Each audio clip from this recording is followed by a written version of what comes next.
Olá, meus queridos, tudo bem? Como é que vocês estão? Espero que firmes e fortes na preparação do seu concurso, da sua carreira, do seu sonho. Gente, na nossa aula passada, nós interrompemos o estudo do crime de homicídio na parte qualificada, ali do parágrafo 2º. Na aula de hoje, nós vamos dar continuidade ainda ao estudo do homicídio qualificado, desta feita aos dois últimos incisos, que são, inclusive, inovações legislativas, que é o inciso que cuida do crime de feminicídio e o inciso 7º, que é denominado pela doutrina como sendo o homicídio funcional. Então, vejam vocês que o objeto do nosso estudo, o primeiro inciso, ele cuida ali do crime de feminicídio, ou seja, a mulher ela é morta por razões da condição de sexo feminino. Então, veja que, num primeiro momento, para que nós entendamos o que é o crime de feminicídio, nós temos que fazer uma leitura conjunta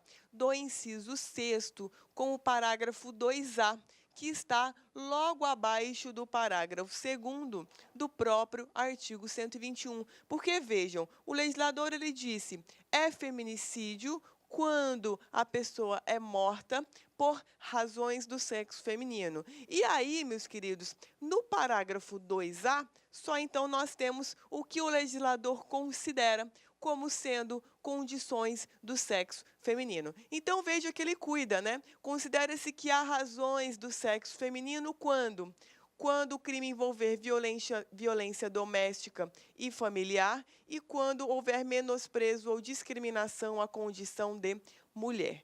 Quais são os detalhes do crime de feminicídio? Primeira coisa, gente, feminicídio... Deixa eu trocar o pincel aqui, pessoal.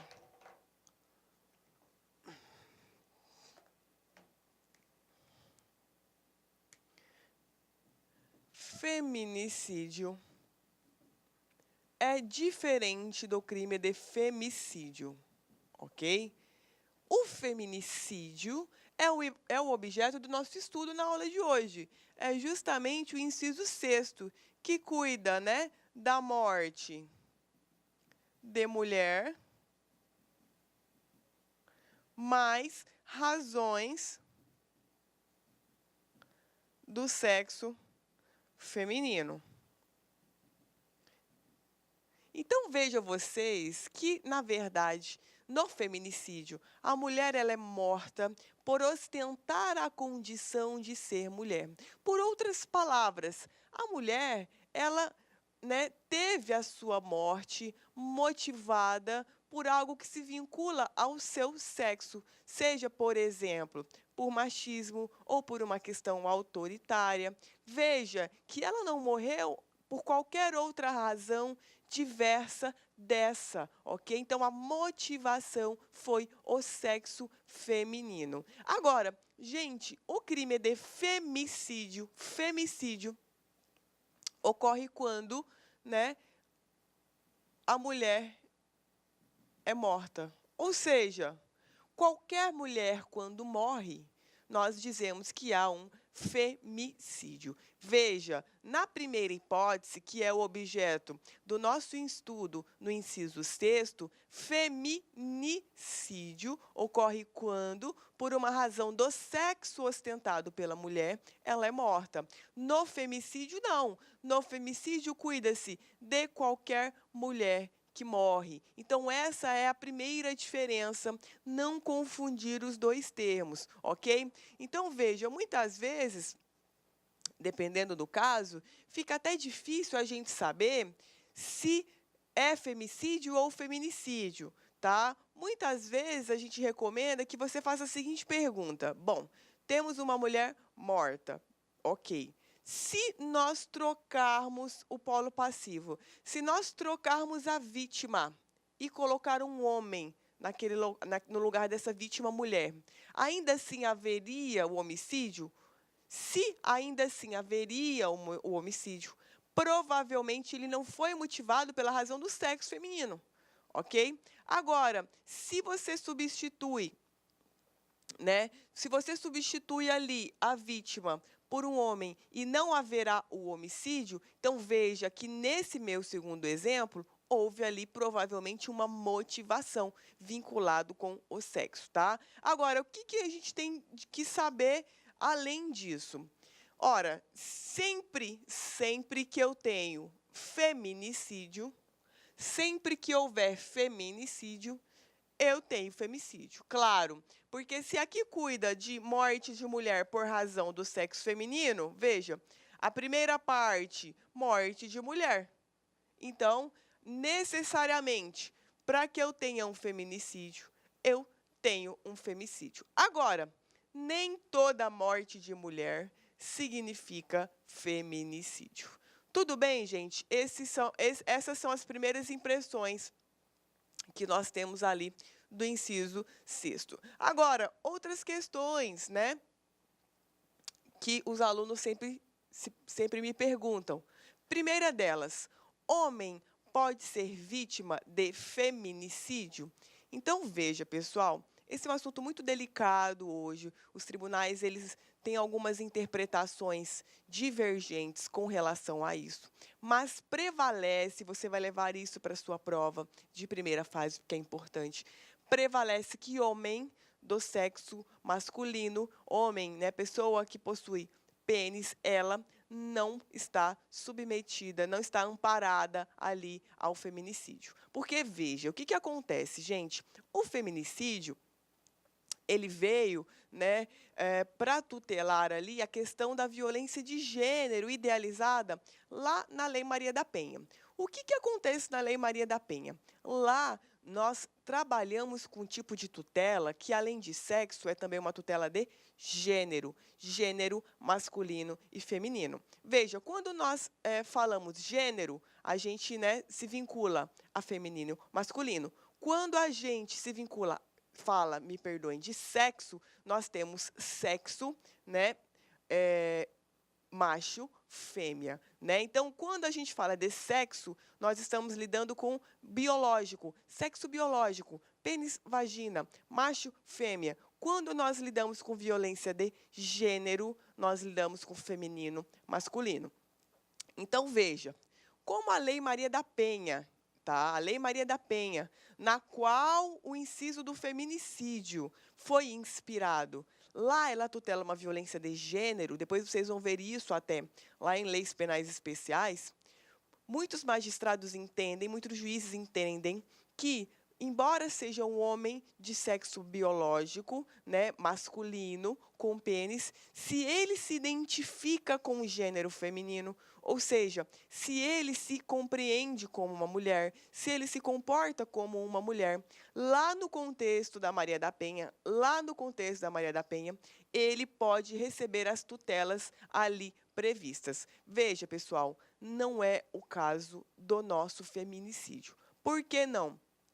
Porque a nossa alteração que foi realizada aqui no Código Penal, ela se vincula a sexo e não a gênero. Então, veja, sexo biológico, pênis, vagina, macho, fêmea, não é gênero feminino, masculino. Então, veja que quando o inciso sexto, ele diz, né, matar mulher por razões da condição do sexo. O que que ela quis dizer aqui? Macho, fêmea. Não violência de gênero, não questões de gênero, feminino e masculino. Então, quando o legislador ele colocou aqui por razões do sexo, ele quis vincular ao sexo biológico.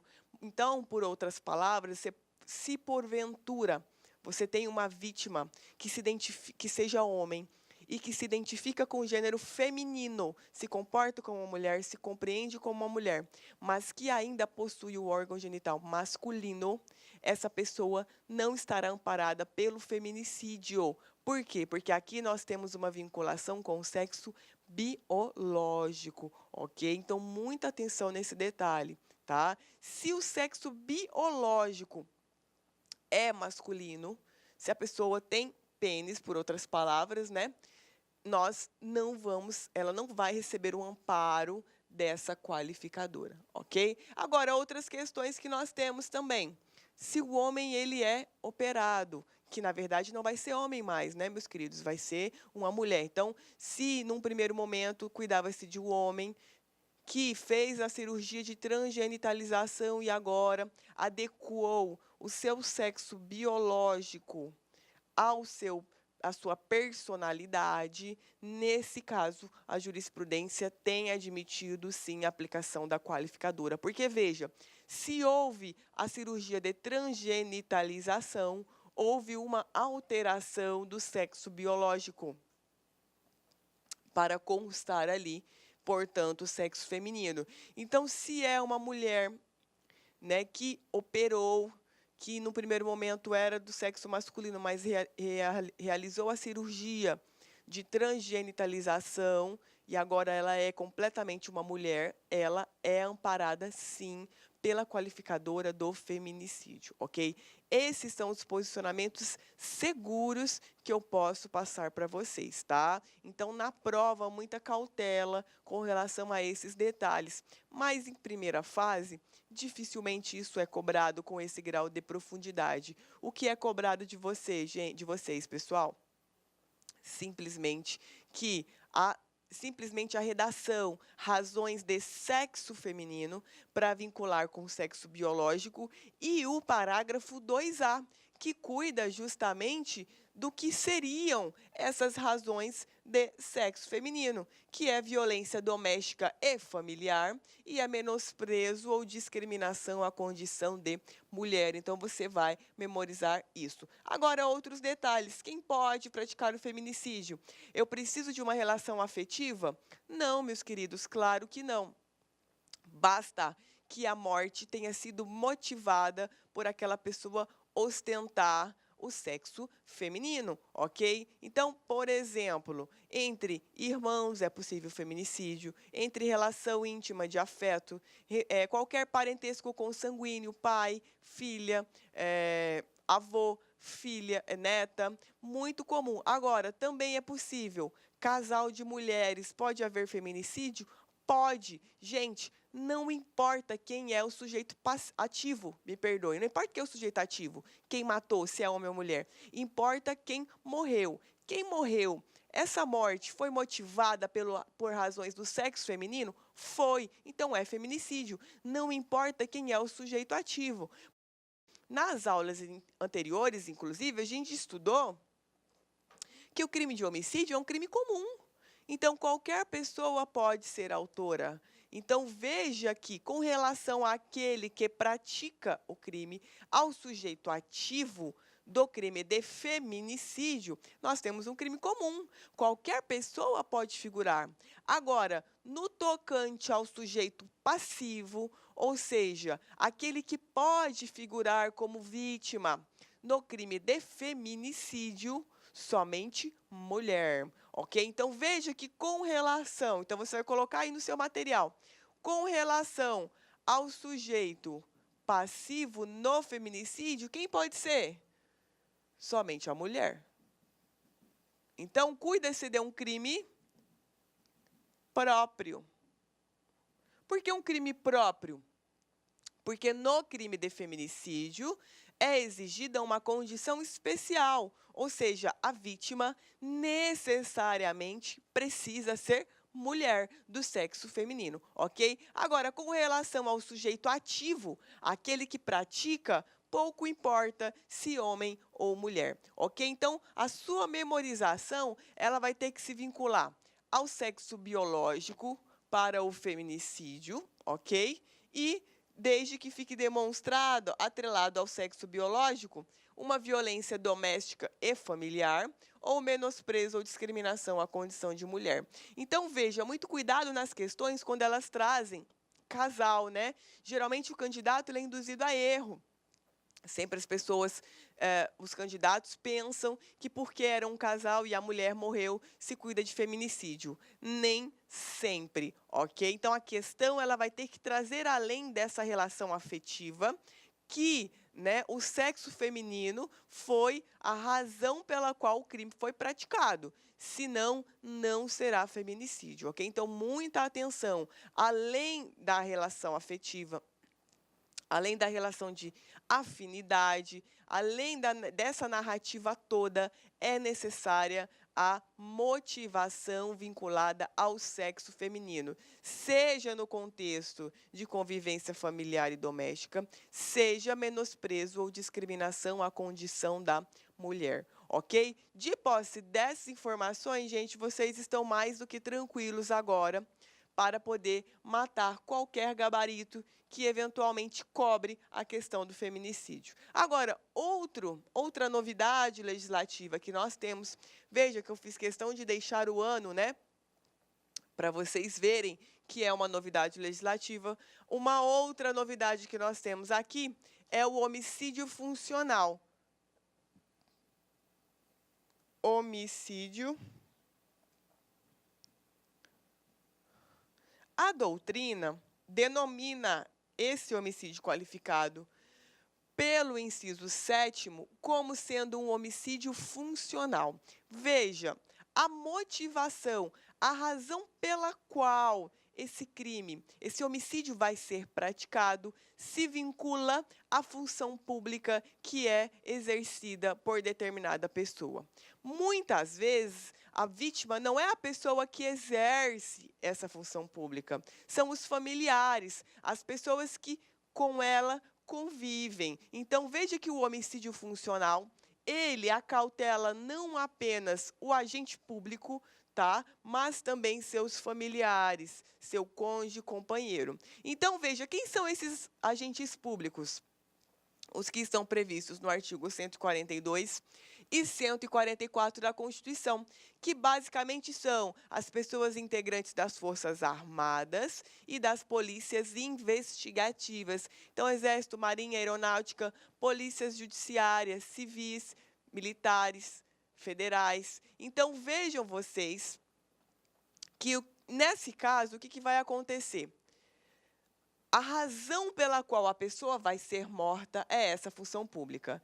Seja durante o exercício dela, então você é um policial durante o serviço e você é morto por conta disso. Ou, muitas vezes, pode haver a sua morte em razão dessa função. Então, por exemplo, você está em um dia fora de serviço e você é morto em decorrência da função que você exerce, ok? Então, essas são as primeiras duas hipóteses de cabimento do homicídio funcional. Além disso, além delas, muitas vezes, não é o agente público a pessoa atingida, não é ele o alvo. O alvo serão quem? Serão cônjuge, companheiro, parente consanguíneo até 3º grau. Esse 3º grau você vai ter que memorizar, porque isso cai em prova, em razão dessa condição. Ou seja, se o agente público, em razão desse cargo que ele exerce, ele possui cônjuge, companheiro ou parente consanguíneo até 3º grau, morto, vai ser aplicada a pena em decorrência do homicídio funcional. Então, exemplo, um delegado de polícia está investigando determinado traficante.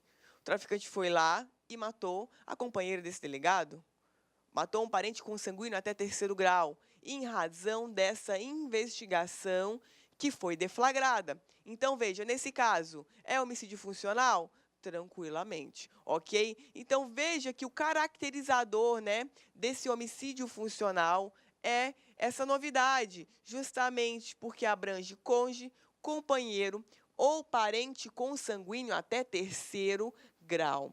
Olá, meus amigos, minhas amigas, sou o professor Luiz Antônio Carvalho, estou aqui para fazer um convite muito especial, um convite muito carinhoso para você que quer continuar assistindo às aulas da nossa querida professora Laila. A professora Laila é uma grande especialista em direito penal, processo penal, e ela tem uma isolada de um crime específico aqui na Lá Concursos, né?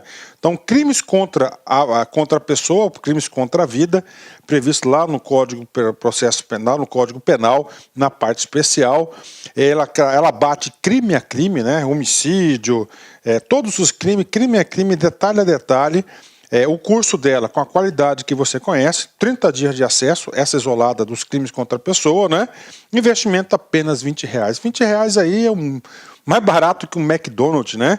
Então, R$20 você está investindo aí no seu conhecimento, está investindo aí no seu concurso, se Deus quiser. Inclusive, isso aqui ajuda até para prova de faculdade ou AB, pode ter certeza, crimes contra a pessoa, professora Laila, aqui na Lá Concurso. Bacana, pessoal? Forte abraço, espero vocês. Tchau, tchau. Clique lá